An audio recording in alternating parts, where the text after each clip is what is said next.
Upcoming, the defending champion Doug the Cobra DeWitt. Al spoke to his challenger Jimmy Sykes about DeWitt's style of boxing. I don't really expect to see too much. I think you're gonna try to box me. That's what I think. You know, I think you're gonna try to box me. But for whatever you want to do, I'll be right there for him. Whatever you want to do. I'm not shooting the man down because he got the title. I want it. I'm gonna get it. But whatever you want to do, I'm gonna be right there with him to do it. You're confident tonight? Oh yes, I am. For two reasons. I'm Jimmy Sykes and I got my trainer, Jimmy Beecham. My trainer, the man that made me the fighter I am today. My trainer, Jimmy Beecham. Nobody else. Jimmy Beecham. Doug DeWitt, ranked 10th by the WBA, 24-1-2 with 15 KOs from Yonkers, New York. He is our ESPN middleweight champion.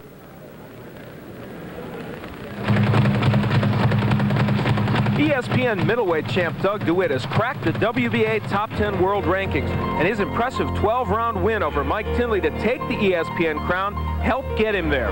Working well to the body, it was so easy, Doug even surprised himself with this win. You know, I feel Tinley, I beat him, and I beat him kind of easy, so, you know, and I wasn't even that prepared for the fight. A lot of people, you know, Tinley said he wasn't prepared for the fight, but I really wasn't prepared for the fight, like I should have been. And I still beat him easy, so I proved something to myself that night. Before the Tinley fight, many questioned the overall ring skills of the 23-year-old from Yonkers, New York. He always had the ability to bang to the body, but against Tinley, he became a complete fighter and also laid to rest doubts about his ability to go the distance. But injuries have slowed his training in recent months. Definitely. I'm in good shape for this fight. You know, I want to be honest, I'm not in tip-top shape, but I'm in good shape, and I could fight for 12 rounds if I have to, and I just think it's going to be a great fight, and may the best man win, because I know Sykes is a tough opponent. The trouble came in this 10-round win over Rico Hoy in April. Doug suffered a perforated right eardrum and a fractured left wrist. He's healthy now, and he hopes the win over Jimmy Sykes will send him on to better things. I'm not going to stop boxing until I win the World Middleweight Championship. There is Doug DeWitt out of Yonkers, New York, and of course always a big following here in Atlantic City, New Jersey, as his fans make the trip down the New Jersey Turnpike. Doug DeWitt, 24-1-2, 15 knockouts. And there is his opponent, who happens to have the title of the Pennsylvania middleweight champ. And that is Jimmy Sykes, 11-4-1, 7 knockouts. And as you heard in the interview, he relates to Jimmy Beecham, a trainer he had in his amateur days, but they got separated along the way, Al, and Sykes feels that that's going to make a big difference in him from now on. Well, Butch Cristelli has been working with him all along, but apparently he feels comfortable with Beecham, and we'll see what kind of difference it makes. He came back with him after he lost to Frank Fletcher in a 10-round decision back in April. Let's go to ring announcer Michael Buffer. And now, ladies and gentlemen, part 2 of Rumble Time here at Resorts International. This is for the ESPN Middleweight Championship, scheduled for 12 rounds. The referee for this bout is Tony Orlando. And now introducing first in the red corner. He's wearing burgundy trunks and weighs 159.5 pounds. He comes from North Philadelphia, Pennsylvania. His professional record, 11 victories, only 4 losses and 1 draw, 7 by knockout. Ladies and gentlemen, the challenger, Jolton Jimmy Sykes. And in the blue corner, he's wearing black trunks with white trim. He weighs 158.25 pounds from Yonkers, New York. He's ranked number 10 by the World Boxing Association.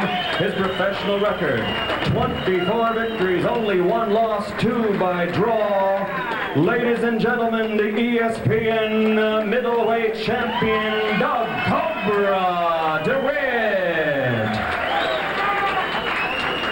I'd like to thank Steve Farhood, the managing editor of KO Magazine, for sitting in with us. Did an outstanding job. I think you're still secure here, Al. We'll go up to Tony Orlando. And I hope so. Called on the boxing news of the state of New Jersey. I expect you to hear about it. I expect you to listen to my commands. Understood? Watch your low blows. Watch your head. All right, fellas, shake hands. Go back to your corner. We are set. We go to the corner of Jimmy Sykes with those Philadelphia trunks on that Joe Frazier made famous. And Doug DeWitt. DeWitt a little bit under the weather the last week, Al. A bit of a virus. Really had done most of his heavy training, he said, so it didn't really have that much effect on him. I think Doug DeWitt is kind of the Roberto Clemente of boxing. He always seems to come into fights with either not as much training as he wants or some little ache and pain, and always seems to make him a better fighter. You know, he is right away. He's on the inside with Sykes, feeling he's stronger and can fight in there. If they fight this way, this is going to be a very entertaining fight. They both work so well on the inside. Sykes hit him with a pretty good right hand over the top. This is the first title defense for Doug DeWitt of his ESPN middleweight crown. Now there you see Doug with that jab. When he fought Mike Tinley, it was like a new fighter, and he said it. I mean, he started to use the left jab the way he had never used it before. Let's see if he continues. He's right inside, and DeWitt told us today he wouldn't have to go far to find Jimmy Sykes. He said he'd be right there in front of me, and that he is. Well, Doug DeWitt had, oh, good left hook by Sykes. DeWitt has reason that he can handle Jimmy Sykes on the inside. DeWitt in his last fight against Rico. Oh, double left hook. Oh, big right. He's in trouble. He is really stunned. DeWitt just measured him now. Boy, those left hooks. DeWitt has a great left hook, and that one sends Sykes down. Sykes hit him at the same time, but more power in the punch of Doug DeWitt. And Tony Orlando will give DeWitt, or excuse me, Sykes the standing 8 count. Boy, DeWitt has a good idea of what he wants to do, doesn't he? Well, you know, there are a few extra seconds given to Jimmy Sykes. DeWitt apparently wasn't right in the neutral corner, so Orlando gave him some more time. Boy, see DeWitt go. Sykes in trouble, and DeWitt, good combination puncher.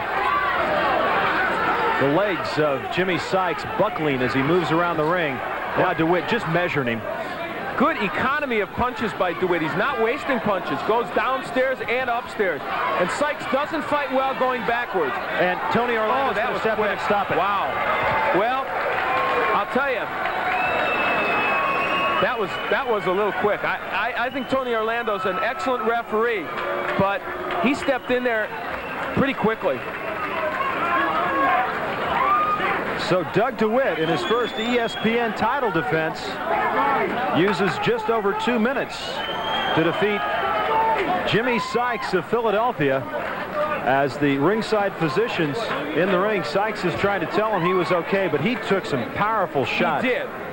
And we'll get to see that first knockdown. It came courtesy of a left hook by Doug DeWitt. He had already hurt Sykes and was banging to both the body and the head.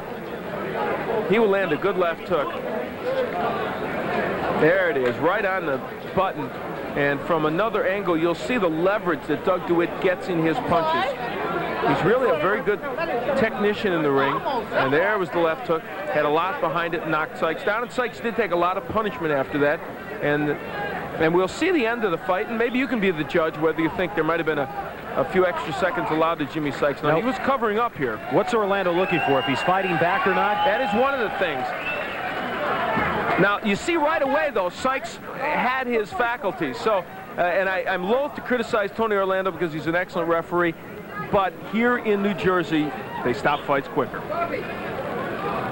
Well, as they say in the meetings during the afternoon, and we heard it this afternoon, don't get upset if we stop the fight because we want you to come back and fight another day. Well, but for Jimmy Sykes, I'm sure he would have liked to have continued because he felt he had a lot going for him, and he's... But I'm serious. He didn't hurt me. I went down. But you got to go punches. You wasn't doing Cut it small, man. But he did not hurt me, man. Jimmy Sykes saying he was not hurt, and you heard, well, you weren't throwing any punches. Let's go to Michael Buffer in the ring. Ladies and gentlemen, here is the official time. Referee Tony Orlando stops this bout at 1 minute 54 seconds of the first round. The winner by TKO, still ESPN middleweight champion, Doug Cobra DeWitt. Doug DeWitt moves his record to 25-1-2 with the TKO in 154 of the first round against Jimmy Sykes. And we'll be back to talk to the principals right up to this. At this point in time, Jimmy Sykes had already been down once in the opening round of this 12-round ESPN middleweight title bout. This is the conclusion of a flurry of punches thrown by Doug DeWitt. You can see Sykes is not punching back. He's just covering up, and Tony Orlando at that time steps in, and Sykes immediately throws his hands up. What are you doing? Well, Tony Orlando stopped the fight. TKO. Doug DeWitt, still the ESPN champion. Al Bernstein is up in the ring right now with Jimmy Sykes. All right, we have Jimmy Sykes here. We felt it was appropriate at least to ask Jimmy about his feelings about the fight being stopped. It appeared right after Tony Orlando stopped the fight. You were in some trouble against the ropes, but you did put your hands up right away as if to say you were okay. Yeah, I was all right. Well, you know, I don't think it shouldn't have stopped the fight. I was all right. I really mean it, you know. Now, you were taking punches on the ropes, but you feel maybe you were blocking some of those? Yeah, I was blocking some on the glove. You know, they shouldn't have stopped the fight, you know.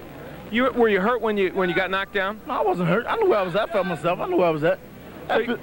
I'm sorry. Was your feeling that you were going to try and collect yourself on the ropes and then weather the storm? Yeah, and come back, you know, with a lot of body shots. That's what I would usually do. I would usually do that. Now, is part of it, do you think, the fact that here in New Jersey fights do get stopped quicker? Is part of it, do you think, maybe they're not familiar with the fact that you will use that ploy, or? Well, no, I'm not going to speak bad about no New Jersey playing the fighting or nothing, you know. It's just that I really don't think they should have stopped the fight. Okay, you really didn't feel that you were in that much trouble? No, I wasn't in no trouble, no. All right, well, Jimmy, tough loss for you. Perhaps you can come back the next time. Okay, you know. let's get Doug DeWitt in here. And Doug, come on in here. And obviously, Jimmy not happy about the fight being stopped. But that aside, you decided that you wanted to fight this fight on the inside, obviously. I guess you reasoned that you could be stronger on the inside. Yeah, I feel Jimmy's a very strong fighter, first of all. I'm not saying they should have. I'm not saying they shouldn't have stopped the fight. But I feel I could beat him on the inside, even though I know he's a good inside fighter. I hit him with the left hook. You know, you've seen what happened. Right. I don't have to say what happened. He got up. Maybe he looked hurt to me. You know, I think I would have finished him that round if he would. I wish they would have let it go, because then I would have put him out. Okay, let's take a look at it, and you'll get to see the knockdown and perhaps even the part where the fight stopped. Let's watch the knockdown. You hit him with a left hook here. All right, you mean? You were doubling up with that punch to the body and the head, and then it opened up there. Al. You know, I'm not a bragger. If that's not a clean knockdown, I don't know what is. Oh, no, I don't think anyone's disputing that, Doug. It certainly was a clean knockdown. I don't even think Jimmy... Yeah, and we'll see the end of the fight now. I don't think Jimmy would even dispute the knockdown. Here's where the fight ended. Well, they shouldn't start the fight. Well, I was hitting him with a couple of punches, and the last right hand I threw, he did block. But the punches previous to that I was hitting him, maybe they shouldn't have stopped it. I understand. But what can I say, Al? Sure. You know, I think I fought a good fight. It's not your determination, obviously. The one thing about this fight that certainly was impressive was that you did step inside with Jimmy, and that's his style of fighting. Sure. But it's also been your style in the past. Right. And, before the fight, we were wondering which Doug DeWitt would we see, because you've become accomplished at both boxing and, of course, your old fort, which was fighting on the inside. Well, Mike Tinley, you see, a lot of people saw me against Tinley, and now they think I'm just a boxer. But Mike Tinley is a tough guy to beat on the inside, and I felt that night it was easier to beat him from the outside, my style. But Jimmy Sykes, I felt it would from long range. He's got a dangerous right hand, dangerous left hook. I felt if I got inside, you know, that's my fight. I feel. You feel you nullified some of his power by getting in there. Definitely. You know, he hit me with a good shot in the first round, but I got a good chin, you know, and. You know, maybe I wouldn't have took him out the first, maybe the second. But, you know, my opinion, I would have won the fight. Okay, you know. You have a big challenge coming up. You've signed to fight Don Lee, I think in November, who is a very good puncher and a very good middleweight. A win in that fight could well set you up for a title shot. You think you're ready for Don Lee? Oh, definitely. I think Tinley's a better fighter than Lee. I think Lee's a better puncher. But I seen Tinley fight Cooper, you know. And nobody wants to give Tinley credit. It seems me, Mike Tinley, and a couple other middleweights, nobody wants to give credit. I don't know what the reason is. Oh, he's an excellent fighter. Alex Ramos, Bobby Ches, I hear Mark McPherson wants to fight me. You know, I'll be glad to fight McPherson and knock him out. But the only thing is I'm going up the ladder, not down. McPherson's below me, you know. And I hear him challenge me every second on ESPN. Well, Doug, congratulations to you. You defend your title, and it was an excellent fight for you.